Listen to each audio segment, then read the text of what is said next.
Mag-aarestuhan ba kay Sen Bato at least by tonight? And what happens to the 9 NBI personnel? According to the NBI director, as soon as they heard na ang stand officially ng Senate, yung Senate Resolution 44 at yung manifestation ni Senator Marcoleta na dapat dumaan to sa korte, hindi na nila pinursu na arresto siya ngayon.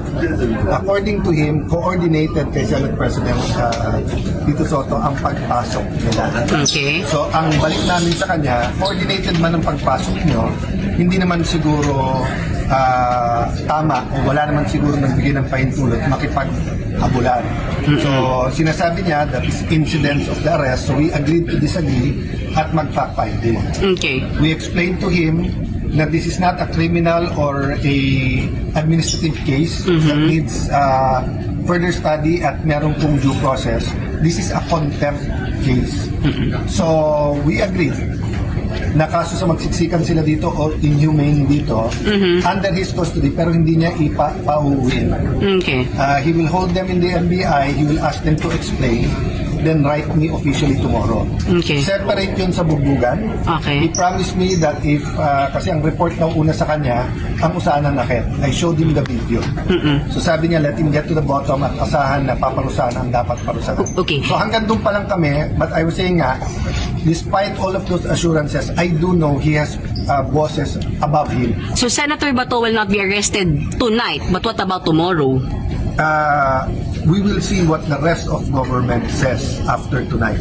But ang appeal ko sa kanila, palakasin natin ang mga korte sa Pilipinas. Walang mawawala sa atin kung mag-a-apply sila ng warrant sa korte at pababayaan nila yung due process, lahat ng legal remedies. It will strengthen us, not weaken us. So if the NBI wants to enter tomorrow the Senate premises, you would allow it?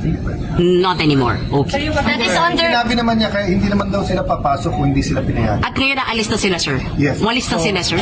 Ang request lang ng ibang senador not to suspend until tomorrow, until sure na wala nang natira.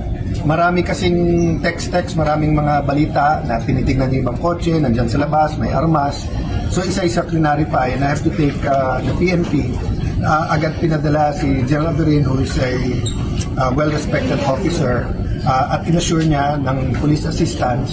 Hindi naman kailangan kasi between the NBI Director, the ROSAA, and General Aberin, parang nagkasundo naman sila na walang untoward incidents. But despite that daw, magsastasyon daw sila ng police starting tonight ata or early tomorrow. But no more NBI operatives inside. As report sa akin right before this, nag-report daw nang wala, but umiikot ngayon ang Sergeant of Arms to make sure. Okay.